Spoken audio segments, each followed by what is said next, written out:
इंतजार की घड़ियां खत्म हुई। रामनगरी अयोध्या की पावन धरा पर बने भव्य श्री राम मंदिर के शिखर पर धर्म ध्वजा आज लहरा दी गई। प्राण प्रतिष्ठा के 673 दिनों के बाद प्रधानमंत्री नरेंद्र मोदी और आरएसएस प्रमुख मोहन भागवत ने मंदिर के शिखर पर ध्वजारोहण किया। इस दौरान उत्तर प्रदेश की राज्यपाल आनंदीबेन पटेल और मुख्यमंत्री योगी आदित्यनाथ भी मौजूद रहे। शिखर पर धर्म ध्वजा लहराने के साथ ही राम मंदिर आज संपूर्ण हो गया। वक्त 11:50। अभिजीत मुहूर्त में जैसे ही पीएम नरेंद्र मोदी और संघ प्रमुख मोहन भागवत ने ध्वज पट पर बने हाथ को घुमाया, धीरे धीरे केसरिया ध्वजा ध्वज स्तंभ की तरफ जाने लगी और कुछ ही मिनटों के बाद अयोध्या के राम मंदिर में सनातन की धर्म ध्वजा फहराने लगी।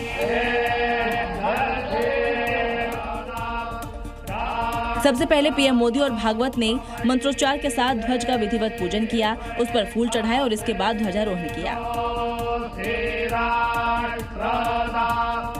इस दौरान पीएम मोदी भाव विभोर हो गए। हाथ जोड़कर उन्होंने धर्म ध्वज को प्रणाम किया। करीब 5 मिनट में की गई प्रक्रिया के बाद जैसे ही शिखर पर केसरिया ध्वज फहरने लगा, पूरा मंदिर परिसर जय श्री राम के नारों से गूंज उठा। केसरिया ध्वज के शिखर पर फहरने का मतलब है कि राम मंदिर का निर्माण कार्य पूरा हो चुका है। 500 सालों से संघर्ष के बाद रामनगरी फिर से दिव्य और भव्य हो गई। जो धर्म ध्वजा अयोध्या में बने राम मंदिर के ऊपर लहरा रही है, अब थोड़ा चलिए आपको उसके बारे में भी बता देते हैं।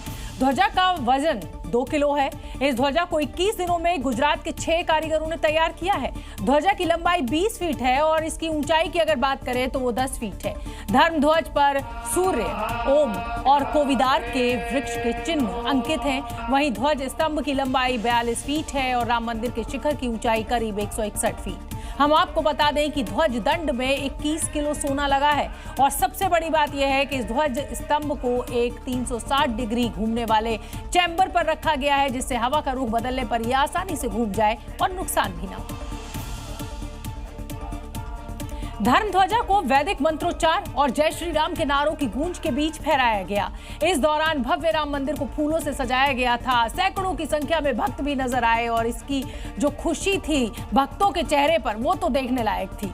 वक्त के साथ कैसे चीजें बदलती रही, लेकिन राम मंदिर के प्रति लोगों की आस्था है जो कभी नहीं बदली। पीएम मोदी जब राम मंदिर पहुंचे तो सबसे पहले उन्होंने रामलला की पूजा अर्चना की। इसके बाद उन्होंने राम मंदिर के राम दरबार की आरती उतारी। पीएम मोदी ने कहा कि अब मानसिक गुलामी से मुक्ति का समय है, जिसने राम को भी काल्पनिक बता दिया। सदियों का संकल्प आज सिद्धि को प्राप्त हो रहा है। आज उस यज्ञ की पूर्णाहुति है जिसकी अग्नि 500 वर्ष तक प्रज्वलित रही। सीएम योगी आदित्यनाथ ने कहा कि आज पीढ़ियों की प्रतीक्षा साकार हो गई। श्री राम मंदिर पर फहराता यह केसरिया ध्वज धर्म का प्रतीक है, मर्यादा का प्रतीक है, सत्य, न्याय और राष्ट्र धर्म का भी प्रतीक है। राम भक्तों के लिए ये किसी अनमोल क्षण से कम नहीं, क्योंकि सदियों की प्रतीक्षा के बाद फिर अयोध्या पूरी तरह से राममय हो चुकी है। अयोध्या में श्री राम जन्मभूमि मंदिर के शिखर पर धर्म ध्वजा फहराने के साथ ही प्रधानमंत्री नरेंद्र मोदी ने 2035 तक का लक्ष्य तय कर दिया है। भले ही इसे लॉर्ड मैकाले की गुलाम मानसिकता वाली नीतियों के हवाले से कहा गया हो, लेकिन राम की नगरी से कहीं ना कहीं मोदी सरकार ने अगले 10 सालों के अपने एजेंडे की झलक जरूर पेश कर दी है, जिसका संकल्प लिया गया भगवान राम को साक्षी मानकर। कोविदार वृक्ष, सूर्यवंश के चिन्ह वाले रघुकुल की धर्म ध्वजा को लहराकर।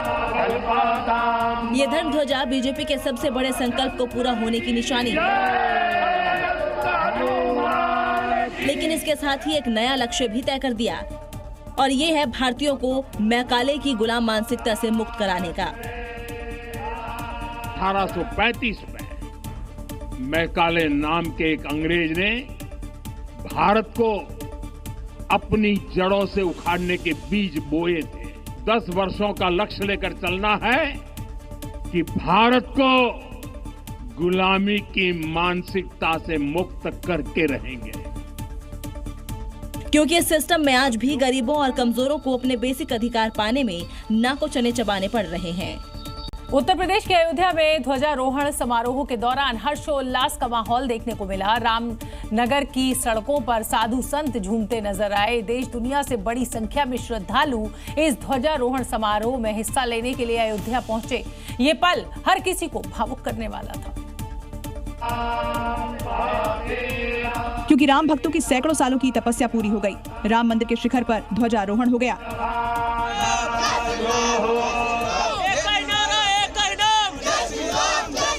इसके बाद भक्तों में हर्षोल्लास देखने लायक था। साधु संतों ने शंख बजाकर अपनी खुशी जाहिर की तो कोई सड़कों पर भगवा झंडा लेकर नाचने लगा, तो कोई राम की भक्ति में रम गया कि भजन गाने लगा। तो विश्व में राम का परचम लहराएगा। ये मनुष्य शत्रुपा की धरती है, जिसे सृष्टि बना है, सनातन की धरती है। प्रभु श्री रामचंद्र जी एक समय था कि टेंट में थे, आज जिस राजमहल में थे पूरी दुनिया जान रही है। और ये 25 तारीख का गौरव का पल और हर हिंदुस्तानी के लिए दिन याद रहेगा। राम मंदिर पे भगवा ध्वज हमारे नरेंद्र मोदी जी फहराए सनातनियों के लिए। ऐसे काशी मथुरा भी ले ले। रामनगरी अयोध्या की गलियां हो या सड़कें श्रद्धालुओं से पट गईं। राम मंदिर के शिखर पर ध्वजारोहण होने के बाद रामनगरी नारों से गूंज उठी। उत्तर प्रदेश के अयोध्या में प्रधानमंत्री नरेंद्र मोदी ने राम मंदिर के शिखर पर ध्वजारोहण किया। सैकड़ों की संख्या में साधु संतों ने इसमें हिस्सा लिया, लेकिन कुछ लोगों को ध्वजारोहण से दिक्कत दिखी। समाजवादी पार्टी के सांसद ने पीएम मोदी के धर्म ध्वजा फहराने पर आपत्ति जताई। मतलब एक तरफ अयोध्या में धूमधाम से ध्वजारोहण किया जा रहा था, श्रद्धालु भव्य पल के साक्षी बन रहे थे। वहीं दूसरी तरफ विपक्ष के पेट में दर्द होने लगा। पीएम मोदी के ध्वजारोहण पर सपा सांसद ने आपत्ति जता दी। हमारे देश के प्रधानमंत्री हो या माननीय प्रधानमंत्री हो, माननीय राष्ट्रपति हो या किसी भी प्रदेश के मुख्यमंत्री हो, तो हम उम्मीद करते हैं कि वो लोग सभी धर्म के लोगों को साथ लेकर के उनकी बात करें, ना कि धर्म विशेष की बात करें। इनको ऐसी ही पार्टियों से समर्थन मिल रहा है जिसके दम पर ये बोल रहे हैं, जिन्होंने राम भक्तों पर गोलियां चलवाई थी, ऐसी पार्टी का ये लोग समर्थन करते हैं। मैं तो सरकार से निवेदन करूंगा कि इन सबकी नागरिकता समाप्त करके इनको पाकिस्तान भेज देना चाहिए। तुष्टीकरण और वोट बैंक की राजनीति के लिए कुछ नेता का स्तर इतना गिर जाता है कि वो आस्था पर ही सवाल उठाने लगते हैं। अयोध्या में राम मंदिर पर धर्म ध्वजा फहराने के साथ ही राम मंदिर निर्माण का बीजेपी का संकल्प अब पूरा हो चुका है। उद्घाटन की ही तरह ये काम भी प्रधानमंत्री नरेंद्र मोदी के हाथों संपन्न हुआ। लेकिन पीएम मोदी सिर्फ यही नहीं रुके। अयोध्या के बाद वो धर्म नगरी कुरुक्षेत्र भी पहुंचे, जहां गुरु तेग बहादुर के शहीदी समागम और गीता महोत्सव में शामिल होकर धर्म संदेश दिया। इन तस्वीरों में पीएम मोदी के इस आध्यात्मिक दौरे के मर्म को समझिए। पहले अयोध्या में धर्म ध्वजा लहराना, उसके बाद गीता महोत्सव में 5 जन्य का लोकार्पण, फिर शहीदी समागम में शामिल होना। उन्होंने अयोध्या से कुरुक्षेत्र तक धर्म का संदेश दिया, अयोध्या में राम राज्य की बात की। हम सब जानते हैं हमारे राम भेद से नहीं, भाव से। गुरु तेग बहादुर के 350वें शहीदी दिवस पर आयोजित कार्यक्रम में शामिल हुए और मुगलों की बर्बरता की याद दिलाई। मुगल शासकों ने उन्हें प्रलोभन भी दिए, लेकिन श्री गुरु तेग बहादुर अड़िग रहे। तो वहीं श्री कृष्ण के पंचजन्य के सम्मान में बनाए गए पंचजन्य चौक का भी अनावरण किया। पश्चिम बंगाल के मुर्शिदाबाद में बाबरी मस्जिद की आधारशिला रखने के ऐलान के बाद बेलडांगा इलाके में अब पोस्टर्स लगने शुरू हो गए हैं। दरअसल कुछ दिन पहले टीएमसी विधायक हुमायूं कबीर ने 6 दिसंबर को बाबरी मस्जिद के निर्माण का ऐलान किया था, जिसके बाद मुर्शिदाबाद के बेलडांगा में बाबरी मस्जिद के पोस्टर लगने शुरू हो गए हैं। पोस्टर पर 6 दिसंबर की तारीख के साथ साथ अयोध्या की बाबरी मस्जिद का भी जिक्र किया गया। हुमायूं कबीर जी की तरफ से बाबरी मस्जिद 6 तारीख को शिलान्यास करना है, उसकी तैयारी इस इलाके में जोर शोर से चल रही है। आप देख सकते हैं कि तमाम जगह पर पोस्टर लगाए जा रहे हैं। तारीख के ऐलान के बाद वहां के मुसलमानों ने खुशी जाहिर की कि ये बाबरी मस्जिद की याद में बनाई जा रही है। तो ये बाबरी मस्जिद कौन बनाएगा? कौन बनाएगा बाबरी मस्जिद? हुमायूं कबीर साहब, तो पेपर में दिखा हुआ तो अच्छा बात, सही बात है। मुसलमान के याद रखने के लिए बाबरी मस्जिद मेरा दिल से बात कर रहा है, जो याद रहने के लिए। हुमायूं कबीर के ऐलान के बाद सियासी माहौल गर्मा गया है। टीएमसी और बीजेपी एक दूसरे पर हमलावर हैं। पश्चिम बंगाल के मुर्शिदाबाद में नई बाबरी मस्जिद के ऐलान के बाद अब हिंदूवादी नेताओं का आक्रोश 7वें आसमान पर पहुंच गया है। उत्तर प्रदेश के आगरा में टीएमसी विधायक हुमायूं कबीर के खिलाफ प्रदर्शन शुरू हो गया। दरअसल हुमायूं कबीर ने ही बाबरी मस्जिद बनाने का ऐलान किया था, जिसके बाद यूपी के आगरा में हिंदूवादी नेताओं ने टीएमसी विधायक हुमायूं कबीर के खिलाफ मोर्चा खोल दिया। यही नहीं, टीएमसी विधायक के नाम पर यमुना किनारे कब्र खोदी, जिसमें हुमायूं कबीर की फोटो भी दिखाई दी। इस दौरान हिंदूवादी नेता कब्र में खड़े होकर नारेबाजी करते भी नजर आए।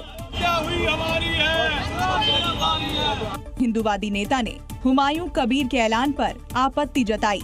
यमुना किनारे पर कब्र खोदी है, उसको दफनाने का काम हिंदू महासभा करेगी और आचार्य परमहंस जी ने 1 करोड़ रुपए का जो इनाम घोषित किया, उसका हम पूर्ण रूप से समर्थन करते हैं। 6 दिसंबर को पश्चिम बंगाल में बाबरी मस्जिद के ऐलान के बाद देश भर में हुमायूं कबीर के खिलाफ लोगों का गुस्सा फूट गया है। आज बंगाल की मुख्यमंत्री ममता बनर्जी ने उत्तर 24 परगना में एक रैली की। मुख्यमंत्री ममता की ये रैली केंद्र सरकार की ओर किए जा रहे स्पेशल इंटेंसिव रिवीजन यानी एसआईआर के खिलाफ है और खिलाफत भी ऐसी कि दीदी ने खुले मंच से धमकी दे दी कि अगर बंगाल में कुछ भी हुआ तो पूरे हिंदुस्तान को हिला दूंगी। सड़क पर हजारों लोगों का हुजूम और इस हुजूम का नेतृत्व करती पश्चिम बंगाल की सीएम ममता बनर्जी। दरअसल रैली सीएम ममता की एसआईआर के विरोध में थी और सीधे तौर पर केंद्र सरकार को चुनौती, चाहे कुछ भी कर लो बंगाल में एसआईआर नहीं होने देंगे। আমায় বাংলায় আঘাত করলে, কারণ মানুষকে আঘাত করলে আমি মনে করি আমাকে আঘাত করছে। আমাকে আঘাত করলে আমি সারা ভারতবর্ষ হিলিয়ে দেব, এটা মাথায় রেখো। लेकिन सीएम ममता बनर्जी को आखिर एसआईआर से परेशानी क्या है, यह समझने के लिए आज इन तस्वीरों को देखिए कैसे अवैध रूप से बंगाल में रह रहे बांग्लादेशी एसआईआर के डर से वापस जा रहे हैं। जब से एसआईआर शुरू हुआ है, बांग्लादेश की सीमा से लगे पश्चिम बंगाल के शहरों में एक भगदड़ सी मची है और भगदड़ ही दीदी को अंदर ही अंदर खाई जा रही है, क्योंकि वो जानती हैं अगर ये लोग यहाँ से चले गए तो बंगाल से टीएमसी की सरकार भी जाने का डर है। यही कारण है कि बंगाल के सीएम ममता बनर्जी खुले मंच से बीजेपी को एसआईआर को लेकर धमकी दे रही है। मुर्शिदाबाद दौरे पर पहुंचे राज्यपाल बोस अट्रोसिया बॉर्डर आउटपोस्ट का दौरा आज उन्होंने किया। बड़ी खबर इस समय की, बीएसएफ और लोकल से बातचीत की। राज्यपाल आनंद बोस ने आज मुर्शिदाबाद का दौरा किया। मुर्शिदाबाद में ही टीएमसी विधायक हुमायूं कबीर ने बाबरी मस्जिद की रेप्लिका बनवाने की घोषणा की है और इसी को लेकर अब आज आप देख सकते हैं राज्यपाल का यहाँ दौरा हुआ।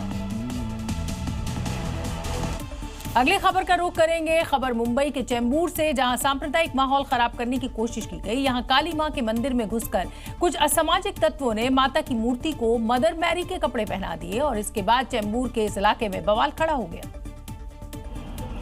माता की मूर्ति के साथ हुई इस घटना से स्थानीय हिंदू नाराज हो गए। इस हरकत से न सिर्फ लोगों की भावनाएं आहत हुई, बल्कि इलाके में तनाव भी बढ़ गया। वीडियो में देखा जा सकता है कि काली माता की मूर्ति को मदर मेरी के कपड़े पहना दिए गए हैं।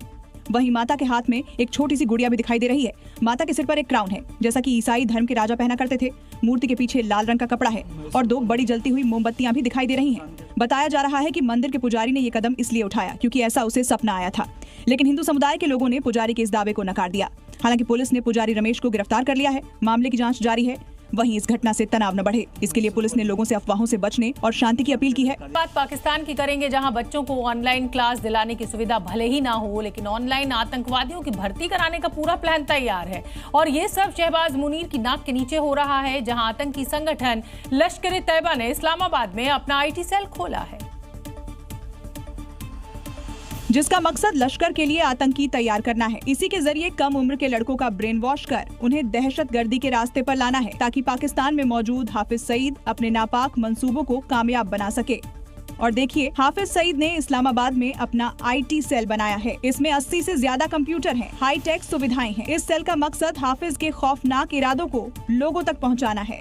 इस हाईटेक सेल में कई रूम हैं, ऑनलाइन ट्रेनिंग की सुविधा है, आतंकी सरगनाओं की तकरीरों सुनाने के भी पूरे प्रबंध हैं, ताकि यूथ को इस तरह का भौकाल दिखाकर उन्हें कट्टरपंथ की राह की तरफ आसानी से मोड़ा जा सके और तैयार की जा सके आतंकियों की फौज। हाफिज ने इसकी जिम्मेदारी अपने खास कमांडर को सैफुल्लाह खालिद को दी है, जो पहलगाम हमले का मास्टरमाइंड माना जाता है।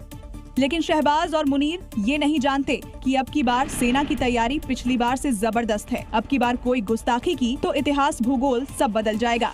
एक तरफ जहां पाकिस्तान आतंकवादियों के लिए तो हाईटेक सुविधाएं बना रहा है, लेकिन खुद के पेट भरने के लाले पड़े हुए हैं। सब्जियों की कीमतें आसमान पर हैं। अफगानिस्तान से लड़ाई की पाकिस्तान पर दोहरी मार पड़ी है। व्यापार बंद होने के बाद यहां हजारों फैक्ट्रियां बंद हो गई हैं। बेरोजगारी का अंदाजा आप लगाइए। और उसी का नतीजा है ये तस्वीरें। अफगान से व्यापार बंद होने के बाद पाकिस्तान के किसान गुस्से में हैं। अपनी हरी फसलों को आग लगाना शुरू कर दिया है। देखिए कैसे इस शख्स ने अपने खेत को आग के हवाले कर दिया, जबकि फसल अभी खड़ी है। पाकिस्तान के कई क्षेत्रों, खासतौर से पंजाब और खैबर पख्तूनख्वा प्रांतों में फलों और सब्जियों के दाम आसमान छू रहे हैं। वहीं अफगानिस्तान ना जा पाने की वजह से पोल्ट्री की कीमतों में भारी गिरावट आई है। ऐसे में पाकिस्तानियों को दोहरा नुकसान हो रहा है। चिकन सितंबर के 1000 रुपए प्रति किलोग्राम की तुलना में अब 700 से 800 रुपए प्रति किलोग्राम पर बिक रहा है। पाकिस्तान में अब तक 1000 बड़ी और छोटी फैक्ट्रियां बंद हो चुकी हैं, जिनमें से 250 खैबर पख्तूनख्वा में हैं। पोल्ट्री उत्पादों की कीमतें कम हुई हैं क्योंकि अफगानिस्तान को निर्यात नहीं हो रहा है। मुनीर और शहबाज एक तरफ जहां आतंकियों को शह दे रहे हैं, वहीं देश भूखमरी की कगार की तरफ बढ़ रहा है। पाकिस्तान के इस्लामाबाद में एक बार फिर लड़कियों पर कट्टरपंथियों की क्रूरता सामने आई है। लड़की को पीटा गया, उसे धमकाया गया और हद तो तब हो गई जब इन कट्टरपंथियों ने लड़की के बाल तक काट दिए। इन दो तस्वीरों को देखिए। एक तरफ लड़की के साथ बदसलूकी की जा रही है, तो दूसरी तस्वीर में दाढ़ी वाला एक शख्स उसके बाल काट रहा है। बाकी लोग आसपास खड़े देख रहे हैं। और ये क्रूरता लड़की के साथ इसलिए क्योंकि लड़की एक स्पा में काम करती थी और उसने इन लोगों की अनैतिक मांग मानने से इनकार कर दिया। ये पूरा वीडियो वायरल होने के बाद पीड़िता ने खुद वीडियो जारी कर न्याय की गुहार लगाई है। पाकिस्तान में लड़कियों पर ऐसे अत्याचार की ये कोई पहली घटना नहीं है, लेकिन अब इस मामले में पुलिस ने संज्ञान लेते हुए आरोपियों की गिरफ्तारी के आदेश दिए हैं। सवाल ये है कि न्याय होगा कब? भारत के अरुणाचल प्रदेश को लेकर चीन ने एक बार फिर से विवाद खड़ा करने की कोशिश की है। चीन के शंघाई एयरपोर्ट पर अरुणाचल प्रदेश की एक महिला को चीन के अधिकारियों ने उस समय रोका जब वो लंदन से जापान जाने के दौरान शंघाई से ट्रांजिट फ्लाइट लेने वाली थी। चीनी इमिग्रेशन अधिकारियों ने पेमा को हिरासत में ले लिया और उसके भारतीय पासपोर्ट को अवैध बताया। करीब 18 घंटे तक अरुणाचल की पेमा वोमडोम थोंगडोक को शंघाई पुडोंग एयरपोर्ट पर फंसी रही, जहां इमिग्रेशन के अधिकारियों ने उसके भारतीय पासपोर्ट को अवैध करार दिया। And then she went on to say, Arunachal, not India, China, your visa not acceptable, your basically passport is invalid. Pema अभी लंदन में रहती है और भारतीय पासपोर्ट रखती है। ये एनआरआई महिला छुट्टियां मनाने लंदन से जापान के लिए रवाना हुई थी और इस दौरान 3 घंटे की ट्रांजिट स्टॉपेज के लिए वो शंघाई एयरपोर्ट पर थी, लेकिन उससे पहले चीनी अधिकारियों ने उन्हें हिरासत में ले लिया। To apply for Chinese passport, you're Chinese, you're not Indian. Bharat सरकार ने इस मामले को लेकर चीन को कड़ी चेतावनी दी है। दिल्ली के नागरिकों के लिए एक बड़ी खुशखबरी है। पहली बार दिल्ली में हॉट एयर बैलून राइड की शुरुआत होने जा रही है। दिल्ली टूरिज्म की इस नई पहल ने राजधानी की स्काईलाइन को एक नया रंग देने की तैयारी कर ली है। हाँ, पोल्यूशन के चलते जरूर दिल्ली वाले दुखी हैं। अब देखिए इस हॉट बैलून राइड का वो कितना आनंद ले पाते हैं। यानी अब 120 फीट की ऊंचाई से दिल्ली का शानदार नजारा दिखेगा। ये पहल पर्यटकों के साथ साथ दिल्ली वासियों के लिए भी एक खास अनुभव लेकर आएगी। हॉट एयर बैलून का सफल ट्रायल दिल्ली एलजीबी के सक्सेना ने किया और हॉट एयर बैलून का लुत्फ उठाया। हमारा वादा था कि दिल्ली के लोगों को हम कुछ न कुछ नया देंगे। हॉट एयर बैलूनिंग का आज जो है सक्सेसफुल ट्रायल हुआ है बांसेरा से, और इसे मोस्ट प्रोबेबली सैटरडे से शुरू कर दिया जाएगा आम पब्लिक के। हॉट एयर बैलून राइड की शुरुआत फिलहाल 4 जगहों पर की जा रही है। Yamuna sports complex, commonwealth games complex, एसिड पार्क, बांसेरा। सुबह 6 बजे से शाम 6 बजे तक दिल्ली के खूबसूरत नजारे को देख सकेंगे। फिलहाल इसकी कीमत 3000 रुपए प्रति व्यक्ति तय की गई है और एक बार में 4 लोग बैलून राइड का आनंद ले सकेंगे, जो राजधानी की नई पहचान बनने वाला है। एक बार फिर अगली खबर हम देश की राजधानी दिल्ली की आपको दिखाएंगे, जहां एक सड़क पर अचानक बड़े बड़े गड्ढे दिखने लगे, लंबी लंबी दरारें दिखने लगी और देखते ही देखते सड़क पर लंबा जाम लग गया। यहां तक कि आम जनता के साथ एम्बुलेंस भी यहां फंस गई। ये ड्रोन तस्वीर देखिए, कैसे सड़क पर लंबी लंबी दरार दिख रही है, कई गाड़ियां फंसी हुई हैं, लंबा जाम लगा है, बच बच कर वाहन निकल रहे हैं। ये तस्वीर दिल्ली के हैदरपुर मेट्रो स्टेशन के पास की है, जहां सड़क पर बड़े बड़े गड्ढे दिखने लगे। सड़क पर अचानक हुए गड्ढे से लोगों में हड़कंप मच गया। लोगों का आरोप है कि फ्लाईओवर के नीचे से लगातार मिट्टी निकाली जा रही है। उसी वजह से सड़क पर गहरी दरारें और कई फुट चौड़े गड्ढे बन गए। वहीं जगह जगह सड़क का हिस्सा बैठ गया, जिससे हालात और खतरनाक हो गए। जानकारी के मुताबिक आउटर रिंग रोड के नीचे यूटर्न का काम किया जा रहा था। एक अंडरपास बनकर तैयार हो गया और दूसरे की खुदाई चल रही थी, जिसके कारण ये सड़क धंस गई। और अगली खबर बिहार से, समय की बड़ी खबर आपको बता दें, आवास आवंटन को लेकर ये बड़ी खबर। 2006 से राबड़ी यादव पटना के 10 सर्कुलर रोड के जिस घर में रह रही थी, अब उसको खाली करना होगा। बिहार सरकार ने लेटर जारी कर नया आवास आवंटित करने की बात कही है, जो पटना के हार्डिंग रोड पर आवास संख्या 39 है। तो करीब 20 साल बाद अब राबड़ी देवी का पता बदलेगा। हार्डिंग रोड पर राबड़ी देवी को नया आवास अलॉट किया गया है। मध्य प्रदेश के जबलपुर में पिछड़ा वर्ग और अनुसूचित जाति जनजाति महासम्मेलन में हुआ बवाल शांत होता नहीं दिख रहा। आज एक बार फिर एसटी, एससी और बजरंग दल के कार्यकर्ता आमने सामने आ गए। दोनों पक्षों के बीच यहां जमकर मारपीट हुई। और इस बवाल के पीछे की वजह ये तस्वीर है। जब मानस भवन में चल रहे अनुसूचित जाति जनजाति महासम्मेलन के दौरान 2-3 युवक कार्यक्रम में घुस गए और हंगामा करने लगे। कार्यक्रम में मौजूद लोगों को जब इसकी जानकारी लगी तो युवकों को जमकर पीटा गया। इस घटना का वीडियो भी सामने आया है, जिसमें साफ साफ नजर आ रहा है कि भीड़ कुछ लोगों को खदेड़ती दिख रही है। वीएचपी का आरोप है कि इस महासम्मेलन में हिंदू विरोधी गतिविधियां हो रही थी। आज एक बार फिर जब वीएचपी और बजरंग दल के कार्यकर्ता एसपी को झापन देकर लौट रहे थे, तो एसटी-एससी कार्यकर्ता पहले से घंटा घर के पास मौजूद थे और अचानक फिर दोनों गुटों में झड़प हो गई। दोनों पक्षों में जमकर मारपीट हुई।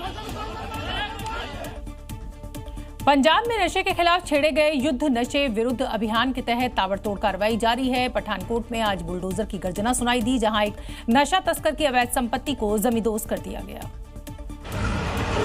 नशे के खिलाफ अभियान के तहत पुलिस और प्रशासन ने बड़ी कार्रवाई को अंजाम दिया। यहाँ नदी किनारे एक नशा तस्कर ने सरकारी जमीन पर कब्जा जमा रखा था, जिसे एक नहीं बल्कि 2-2 बुलडोजरों की गरज ने धराशायी कर दिया।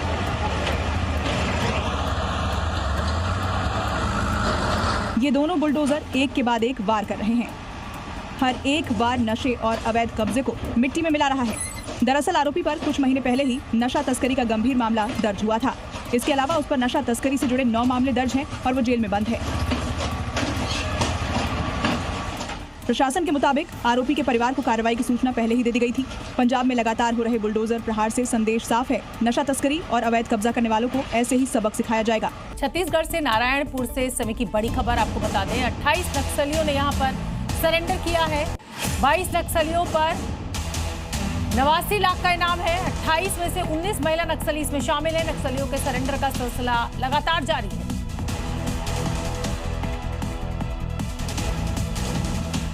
और अब बात इथियोपिया की करेंगे, जहां ज्वालामुखी के विस्फोट से निकली राख भारत तक पहुंच गई है। करीब 4000 किलोमीटर की दूरी तय करके राख के बादलों ने दिल्ली समेत कई शहरों के आसमान में डेरा डाल लिया है। दिल्ली के कई इलाकों में AQI 400 के पार पहुंच गया है। DGCA ने भी एयरलाइंस को चेतावनी जारी की है। राख वाले क्षेत्रों और ऊंचाइयों से दूर उड़ान भरने के लिए कहा है। इथियोपिया से दिल्ली की दूरी करीब 4000 किलोमीटर है। हेलीगब्बिन में फटे ज्वालामुखी से उठी राख 45,000 फीट की ऊंचाई पर उड़कर महज 24 घंटे में भारत के कई शहरों तक पहुंच गया। अब जरा आप हेलीगब्बिन में ज्वालामुखी फटने के बाद उड़ते राख के गुबार को देख लीजिए। 10,000 साल बाद हुए इस विस्फोट के बाद राख का विशाल गुबार 10 से 15 किलोमीटर ऊंचाई तक आसमान में उठ गया। ज्वालामुखी फटने की सैटेलाइट तस्वीर भी सामने आई है, जिसमें विस्फोट के बाद राख का गुबार हवा के साथ उड़कर लाल सागर की तरफ फैल रहा है। राख का विशाल बादल दिल्ली पहुंचने के बाद कई इलाकों में AQI 400 पार पहुंच गया है। आनंद विहार, एम्स और सफदरजंग के आसपास विजिबिलिटी कम हो गई है। राख वाले बादलों की वजह से अब तक 10 से ज्यादा फ्लाइट्स कैंसिल हो चुके हैं। वहीं DGCA ने एयरलाइंस को चेतावनी जारी की है। राख वाले क्षेत्रों और ऊंचाइयों से दूर उड़ान भरने को कहा है। मतलब इथियोपिया से आए राख के बादल हवा में और जहर घोल रहे हैं। महाराष्ट्र के संभाजीनगर में प्रशासन का पीला पंजा चला है। देवेंद्र फडणवीस सरकार के निर्देश पर प्रदेश के सभी जिलों में अतिक्रमण और अवैध निर्माण के खिलाफ ये कार्रवाई की जा रही है। नगर निगम की ओर से इसे लेकर नोटिस भी दिया गया है। खुद से अतिक्रमण हटाने का वक्त देने के करीब 5 दिनों बाद यहां बुलडोजर कार्रवाई शुरू कर दी गई है। शहर के बड़े गांव में प्रमुख चौराहों पर इस एक्शन से अफरा तफरी मच गई। बुलडोजर एक एक कर अवैध निर्माण गिराते जा रहे हैं, तो अस्थायी दुकानों को उठाकर ट्रक में लोड किया जा रहा था। नगर निगम ने 118 अतिक्रमणों की पहचान की थी। कई प्रभावितों ने नुकसान से बचने के लिए खुद ही अतिक्रमण हटा लिया। वहीं बचे हुए अवैध निर्माण पर प्रशासन ने कार्रवाई शुरू कर दी। आज पैठन गेट से ये कार्रवाई शुरू हुई है, जो अगले कई दिनों तक जारी रहेगी। यहाँ निगम ने 9 सड़कों के किनारे मौजूद अतिक्रमण पर कार्रवाई की है। उत्तर प्रदेश के अलीगढ़ में फिर प्रशासन का बुलडोजर गरजा है। यहां नगर निगम ने बड़े पैमाने पर अतिक्रमण हटाने की कार्रवाई की है। सड़कों, फुटपाथों और आसपास बने अवैध कब्जों पर बुलडोजर चला दिया गया। प्रशासन का संदेश साफ है कि किसी भी तरह का अतिक्रमण बर्दाश्त नहीं किया जाएगा। तस्वीरों में देखिए कैसे मस्जिद के चारों तरफ मौजूद कई दुकानें, टीन शेड और पक्के निर्माण एक एक कर ढहाए गए। बुलडोजर जैसे जैसे आगे बढ़ा वैसे वैसे अवैध कब्जों की परतें साफ होती गयी। मिनटों में अवैध कब्जे को जमींदोज कर दिया गया। नगर निगम की टीम ने भारी पुलिस बल की मौजूदगी में सड़क और फुटपाथ पर बने अवैध अतिक्रमण को हटाया। ये कार्रवाई पास में मौजूद जामा मस्जिद के चारों तरफ यानी बुलडोजर वार्निंग तो दे दी गई, लेकिन दोबारा अतिक्रमण रोकने के लिए इलाके में सीसीटीवी कैमरे लगाए जाएंगे। बुलडोजर एक्शन से साफ है कि जहां भी अवैध कब्जा होगा उसे हटाने में देर नहीं लगेगी। कर्नाटक में लोकायुक्त ने एक बड़ी कार्रवाई की है और करोड़ों की संपत्ति को यहां जब्त किया गया है। लोकायुक्त कर्मियों ने आय से अधिक संपत्ति के मामले में 10 सरकारी अधिकारियों से जुड़े परिसरों पर एक साथ छापेमारी की और यहां से नकदी के साथ साथ सोने चांदी के गहने की भी बरामदगी हुई। बरामदगी की ये तस्वीरें जैसे ही सामने आई, उन्हें देखकर हर कोई हैरान रह गया। सोने चांदी के करोड़ों के तो गहने मिले ही, चांदी से बने बर्तनों की बरामदगी और चौंका रही थी। लोकायुक्त ने प्रदेश के कई शहरों में एक साथ छापेमारी की और मंड्या, बीदर, मैसूर, धारवाड़, हावेरी, बेंगलुरु, शिवमोगा, दावनगेरे में 10 बड़े अधिकारियों पर शिकंजा कसा। मैसूर में हूट गली नगर पालिका के रेवेन्यू इंस्पेक्टर के यहाँ सबसे बड़ी जब्ती हुई। धारवाड़ में कर्नाटक यूनिवर्सिटी के प्रोफेसर के यहाँ भी बड़ी कार्रवाई हुई। इसके साथ ही एपीएमसी के असिस्टेंट डायरेक्टर के दावनगेरे स्थित घर पर छापा मारा गया। लोकायुक्त की इस कार्रवाई से राज्य के भ्रष्ट अधिकारियों में हड़कंप मच गया है। उत्तर प्रदेश को अपराध मुक्त बनाने के लिए बड़े स्तर पर अभियान चलाया जा रहा है। राज्य में जीरो टॉलरेंस के तहत ऐसी कार्रवाई हो रही है कि अपराधी खुद ब खुद सरेंडर कर रहे हैं। अपराध न छोड़ने वालों को सबक सिखाया जा रहा है और ऐसा ही देखने को मिला जहां पुलिस ने मुठभेड़ में एक बदमाश को धर दबोचा, जिसके बाद योगी फोर्स ने गो तस्कर के आरोपी की ऐसी खातिरदारी की कि बदमाश उसके पैरों पर खड़े होने के लायक नहीं बचा। यही नहीं, हाथ जोड़कर माफी मांगता दिखा कि आगे से अपराध नहीं करेंगे। ऐसी ही कार्रवाई प्रयागराज में भी देखने को मिली, जहां पुलिस ने 25,000 के इनामी बदमाश को मुठभेड़ में धर दबोचा। उसके पास अवैध हथियार और फोन जब्त किया गया। महराजगंज में बाइक चोर गिरोह का भंडाफोड़ कर 2 आरोपियों को एनकाउंटर में गिरफ्तार कर लिया। पुलिस के मुताबिक बदमाश बाइक चोरी कर नेपाल ले जाकर बेचते थे। आरोपियों के पास से बाइकें भी बरामद की गई।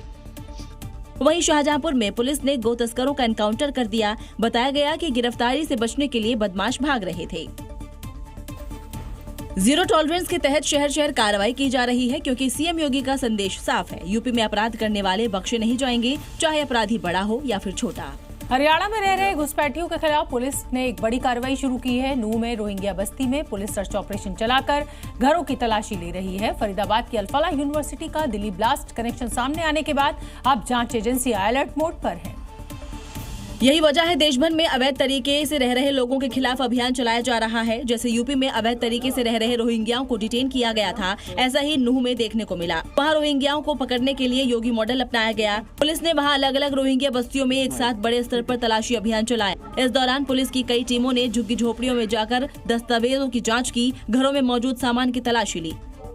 बर्मा से आए रोहिंग्या मुसलमानों की बस्ती है। यहाँ पर तकरीबन 105 परिवार बताए जा रहे हैं कि 105 परिवार यहाँ पर रहते हैं और उन सभी परिवारों की यहाँ पर एक एक घर की अच्छे से तलाशी ली गई। एसआईआर में घुसपैठियों के नाम आने पर और अल-फलाह यूनिवर्सिटी में विस्फोटक मिलने के बाद पुलिस और जांच एजेंसियां अलर्ट पर हैं। और अब बात यूपी के जौनपुर की, जहां पुलिस के सामने ही दबंगों ने पत्थरबाजी शुरू कर दी। थोड़ी देर तक तो मामला चलता रहा और जैसे ही यूपी पुलिस एक्शन में आई, मौके पर अफरा तफरी मच गई। इस वारदात की तस्वीरें भी सामने आई हैं। बीच सड़क पर कुछ लोग पुलिस के सामने ही पत्थरबाजी करते दिख रहे हैं। पहले एक शख्स पत्थर फेंकता दिख रहा है, उसके बाद दूसरे शख्स ने पत्थर उठाकर फेंका। जब ये घटना हुई तो मौके पर योगी फोर्स मौजूद थी। बात बिगड़ती इससे पहले ही पुलिस एक्शन में आ गई, जिसके बाद पत्थरबाजी करने वाले बीच सड़क पर भागने लगे। पुलिस ने हालात पर काबू पाया। ये पूरी घटना जौनपुर के गांव की बताई जा रही है, जहां पूर्व प्रधान के परिवार ने मामूली बातचीत को लेकर पुलिस के सामने ही दबंगई दिखानी शुरू कर दी। जाफराबाद थाने में पुलिस ने मुकदमा दर्ज कर 7 लोगों को हिरासत में ले लिया है। पुलिस पूरे मामले की जांच में जुट गई है। उत्तर प्रदेश के मेरठ में नीले ड्रम में पति की लाश सीमेंट से दफन करने वाली मुस्कान ने बेटी को जन्म दिया है। मुस्कान ने बेटी का नाम राधा रखा है और खास बात यह है कि मुस्कान जिस पति सौरभ की हत्या में जेल में बंद है, उसका जन्म भी 24 नवंबर को ही हुआ था, जिसे मुस्कान ने अपने बॉयफ्रेंड साहिल के साथ मिलकर हत्या कर दी थी। हत्या के बाद उसकी लाश को नीले रंग के प्लास्टिक के ड्रम में भर दिया था। अब उसी मुस्कान ने दूसरी बेटी को जन्म दिया है, जिसका नाम उसने राधा रखा है। मुस्कान को 19 मार्च को गिरफ्तार किया गया था, तब वो 1.5 महीने की प्रेग्नेंट थी। सवाल यही है कि ये बच्चा किसका है, पति सौरभ का या बॉयफ्रेंड साहिल का। यही वजह है कि सौरभ के परिवार ने बच्चे के डीएनए की मांग की है। डीएनए की मांग की है और 1% है कि वो सौरभ का निकलता है। अगर सौरभ का निकलता है तो उसको तुरंत हमारे को दे दिया है। कानून के मुताबिक 6 साल तक बच्ची मुस्कान के पास ही रहेगी। 6 साल बाद ही मुस्कान राधा को अपने परिवार को सौंप पाएगी। उत्तर प्रदेश के मेरठ से हर्ष फायरिंग का एक और मामला सामने आया है। यहाँ फायरिंग होते ही शादी की खुशियां मातम में तब्दील हो गई। शादी का कार्यक्रम बीच में ही रोकना पड़ा। भले ही हर्ष फायरिंग पर प्रशासन कितनी भी रोक लगा ले, लेकिन आए दिन शादी समारोह में ऐसे मामले सामने आते ही रहते हैं। तस्वीरें अफशा के घर की हैं, जहां लोगों की भीड़ है, पुलिस है, लेकिन अफशा नहीं है, क्योंकि वो हर्ष फायरिंग का शिकार हुई और इस दुनिया को अलविदा कह गई। दरअसल मेरठ के लिसाड़ी गेट थाना क्षेत्र में बारात चढ़ रही थी। अफशा नाम की लड़की छत पर खड़ी होकर बारात देख रही थी।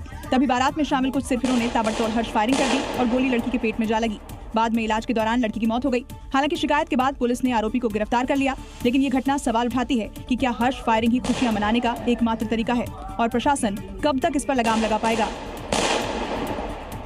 उत्तर प्रदेश के फतेहपुर में पॉर्न वीडियो देखने के नाम पर ठगी करने वाले एक गिरोह का भंडाफोड़ हुआ है। पुलिस ने इस मामले में 3 सदस्यों को गिरफ्तार किया है और इस गिरोह के खिलाफ बस्ती, गाजियाबाद समेत कई जिलों में मुकदमे दर्ज हैं।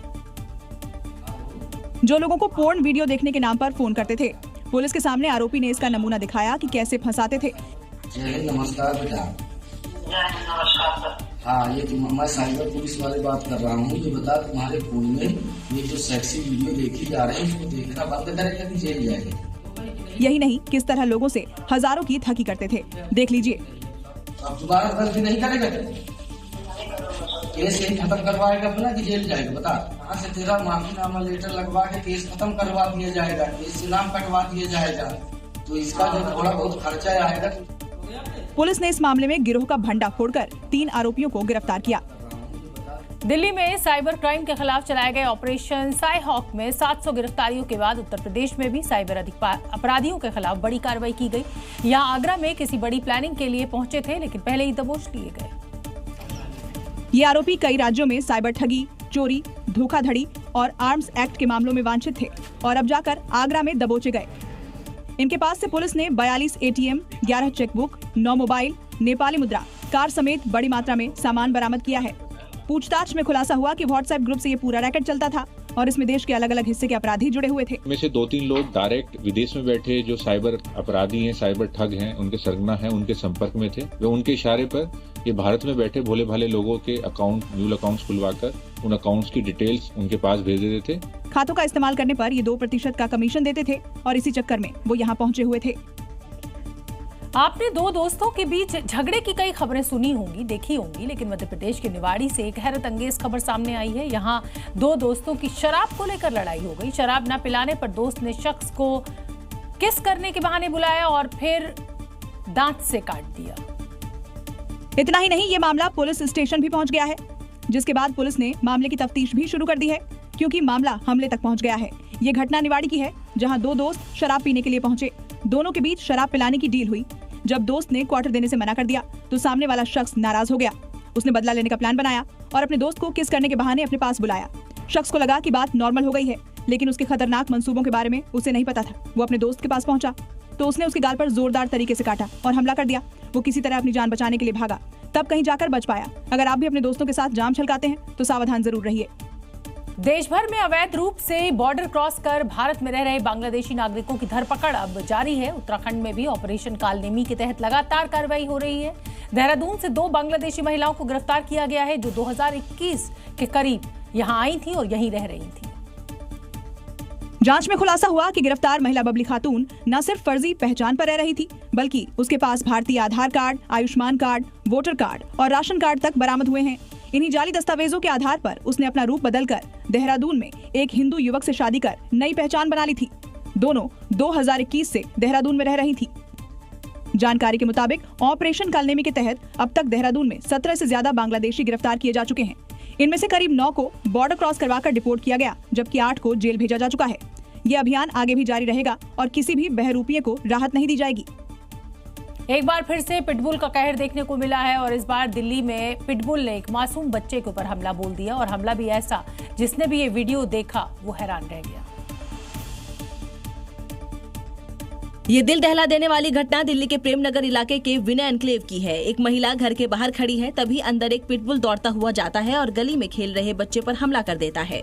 बच्चा अपने आप को बचाने की कोशिश करता है, लेकिन पिटबुल फिर से बच्चे पर हमला कर देता है और बच्चा गिर जाता है। पिटबुल की मालकिन पिटबुल को पकड़ने की कोशिश करती है, लेकिन पिटबुल बच्चे पर लगातार हमला करता रहता है। पिटबुल के इस हमले को देख गली में खड़े बाकी लोग भी बच्चे को बचाने की कोशिश करते हैं, लेकिन आखिर में कड़ी मशक्कत के बाद पिटबुल को बच्चे से अलग कर दिया जाता है। जब तक ये सब होता है तब तक देर हो चुकी होती है। बच्चा बुरी तरह से घायल हो गया था। बच्चे का अस्पताल में इलाज चल रहा है। वहीं इस मामले में पिटबुल के मालिक को गिरफ्तार कर लिया गया है और मामले की जांच जारी है। मध्य प्रदेश के दमोह में दो पक्षों के बीच महज गाय खड़ी करने को लेकर दो पक्षों में बवाल खड़ा हो गया। दरअसल एक पक्ष की 2-3 गाय दूसरे पक्ष के घर में घुस गई और जब इन्हें बाहर किया जा रहा था तो गाय की मालकिन भड़क गई और अपने पक्ष के लोगों के साथ मिलकर गाय को बाहर करने वाले परिवार पर हमला बोल दिया। काफी देर तक गांव की गली रणभूमि बनी रही। हालांकि गाय की मालकिन ने मामला बढ़ता देख अपने पक्ष के लोगों को रोकना शुरू कर दिया, लेकिन लाठीबाज युवक कहां मानने वाले थे। काफी देर तक तांडव मचाने के बाद भी वो वापस लौटे। मामला पुलिस के पास पहुंचा। दोनों पक्षों ने एक दूसरे के खिलाफ मामला दर्ज कराया, लेकिन गाँव वापस लौटते ही वो फिर से बवाल करने लगे। लेकिन इस बार गाँव वालों ने उनकी तगड़ी खबर ली, जिससे उनके पक्ष में कई लोग घायल हो गए। उत्तर प्रदेश के अमरोहा में हाईवे पर रईस जादू ने कानून व्यवस्था को सरेआम ठेंगा दिखा दिया। ये बिगड़े नवाब न सिर्फ चलती कार की छत पर खड़े हो गए बल्कि बीच चौराहे पर नोटों की बारिश करने लगे और इसकी वजह से ट्रैफिक काफी देर तक रुका रहा। क्योंकि इन रईस जादू के उड़ाए हुए नोट लूटने के लिए आसपास के बच्चे इकट्ठा हो गए। बगल से ट्रक और गाड़ियां गुजर रही थी और किसी हादसे से बेखबर बच्चे नोट लूट रहे थे। ना ये बारात थी, ना ही कोई जुलूस। शायद ये नशे में उड़ाए गए नोट थे या फिर पावर के नशे में गरीबों पर उड़ाई जा रही मेहरबानी। देखिए कैसे कार की छत पर एक नहीं दो नहीं बल्कि 5-5 लोग खड़े हो गए हैं और हवा में बारी बारी से नोट उड़ाने लगे। लोग हॉर्न बजाते रहे, लेकिन कार सवारों को कोई फर्क नहीं पड़ा, बल्कि इन्होंने अपना नोट खत्म होने पर जब ये आगे बढ़े तो बच्चे और नोट उड़ाने का आग्रह कर पीछे पीछे दौड़ने लगे। ये वीडियो वायरल है और लोग ऐसे लोगों पर कार्रवाई चाहते हैं। उत्तर प्रदेश के मुरादाबाद से एक हैरान करने वाला चोरी का मामला सामने आया है, जिसे देखने और सुनने के बाद पुलिस हो या फिर बैंक के कर्मचारी सभी के होश फाख्ता हो गए, क्योंकि चोर एटीएम में लगी मशीन ही उखाड़ कर ले गए। चोरी की ये वारदात पंजाब नेशनल बैंक के एटीएम में हुई। बताया जा रहा है कि करीब 3 से 4 चोरों ने इस अजीबोगरीब चोरी को अंजाम दिया। चोर पूरी तैयारी से आए थे। पहले चोरों ने एटीएम लगे सीसीटीवी तोड़ दिए और एटीएम मशीन को ही उखाड़ कर ले गए। इसके बाद मशीन से कैश निकाला और पास रजबपुर इलाके में फेंक कर चले गए। और इसके बारे में हम लोग के पास फुटेज वगैरह यहाँ पे काफी मिला है और हम लोग उस गाड़ी में एटीएम ले गए हैं, उसको ट्रैक कर रहे हैं और कुछ पहले के भी इस तरह के लोग हम लोग के रडार पे हैं। बताया जा रहा है कि मशीन में लाखों रुपए थे और जिस रोड पर इस चोरी की वारदात को अंजाम दिया गया वो रोड शहर के सबसे व्यस्ततम रोड्स में से एक है और 24 घंटे चलती है। बावजूद इसके चोरों ने इस वारदात को अंजाम दिया। उधर इस घटना से एटीएम की सुरक्षा को लेकर भी सवाल खड़े कर दिए, क्योंकि जब चोर ऐसी बिजी रोड पर एटीएम मशीन को उखाड़ कर ले जा सकते हैं तो वो कुछ भी कर सकते हैं। हालांकि पुलिस ने कई टीमें बनाकर दबिश शुरू कर दी है, लेकिन पुलिस सूत्रों का मानना है कि चोर दिल्ली, हरियाणा या फिर राजस्थान के हो सकते हैं। जैसे जैसे क्रिमिनल्स अपने तौर तरीके बदल रहे हैं, वैसे वैसे पुलिस भी उनको पकड़ने के लिए कई बदलाव खुद में ला रही है और ऐसा ही बदलाव दिखाई दिया राजस्थान की राजधानी जयपुर में, जहां पुलिस अब हाईटेक दिखी और ड्रोन से क्राइम कंट्रोल की कोशिश करती भी दिखी। आसमान से लिया गया ये वीडियो बता रहा है कि ये शहर कितना सुंदर है और इसकी सुंदरता बनी रही है। इसके लिए पुलिस ने क्राइम को कंट्रोल करने के लिए अब ड्रोन का इस्तेमाल कर हवाई निगरानी कर रही है। सिर्फ क्राइम नहीं बल्कि ट्रैफिक मैनेजमेंट को और मजबूत बनाने के लिए हाईटेक टेक्नोलॉजी का सहारा लिया जा रहा है। शहर में पहली बार जयपुर पुलिस ने बड़े पैमाने पर ड्रोन निगरानी सिस्टम लागू किया है, जिसके जरिए crime control, law and order तथा ट्रैफिक मॉनिटरिंग को नई दिशा मिल रही है। हर ड्रोन को उड़ाने के लिए 3-3 पुलिसकर्मियों की 8 अलग अलग टीमें बनाई गई हैं, जो अभय कमांड सेंटर से रियल टाइम में कांटेक्ट में रहती हैं। ड्रोन के HD कैमरे संदिग्ध गतिविधियों को रिकॉर्ड करते हैं और ये फुटेज तुरंत अभय कमांड सेंटर पहुंचता है। पुलिस के ऐसे हाईटेक होने से जहां पुलिसकर्मियों को आसानी होगी, वहीं शहर में कानून व्यवस्था को बनाए रखने के अभियान को गति मिलेगी।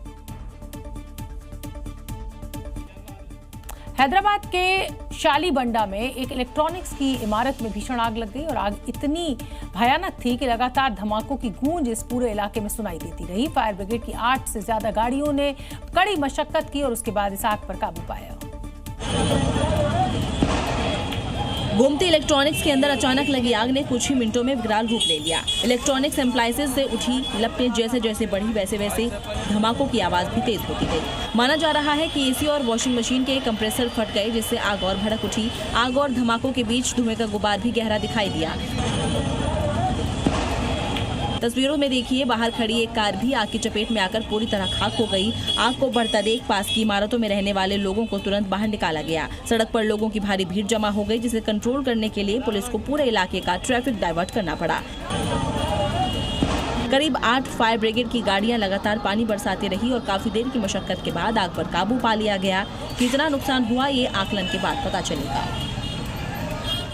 दिल्ली के रेवाड़ी में एक चलती बाइक अचानक से जिसमें आग लग गई और बीच सड़क ये हादसा होने से आसपास लोगों की भीड़ जमा हो गई। बाइक चालक ने बाइक वहीं छोड़ी और किसी तरह अपनी जान बचाई। ये तस्वीरें आप देखिए, डराने वाली हैं ये तस्वीरें, किस तरीके से इस बाइक में ये आग लग गई और जो सवार था उसे बड़ी मुश्किल से, बड़ी मशक्कत के बाद जिसे कहते हैं आग पे कोशिश भी की काबू पाने की, लेकिन फिर उसने अपनी जान बचाना उचित समझा।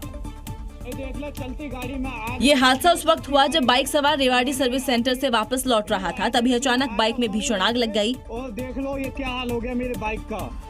वीडियो में देखिए, सड़क किनारे खड़ी बाइक कैसे धू कर जल रही है और विकराल आग के साथ धुएं का गुबार आसमान छू रहा है। सड़क पर अचानक बाइक के जल उठने से एक तरफ ट्रैफिक जाम लग गया। कोई भी अपना वाहन आग की लपटों के पास से लेकर गुजरने की हिम्मत नहीं कर सका और न ही किसी ने बाइक की आग बुझाने की हिमाकत की। बंद कैसे करो यार। गनीमत ये रही कि इस हादसे में बाइक सवार की जान बच गई। उसने बाइक को सड़क किनारे लगाया और खुद दूर जाकर खड़ा हो गया। हालांकि बाइक जलकर खाक हो गई।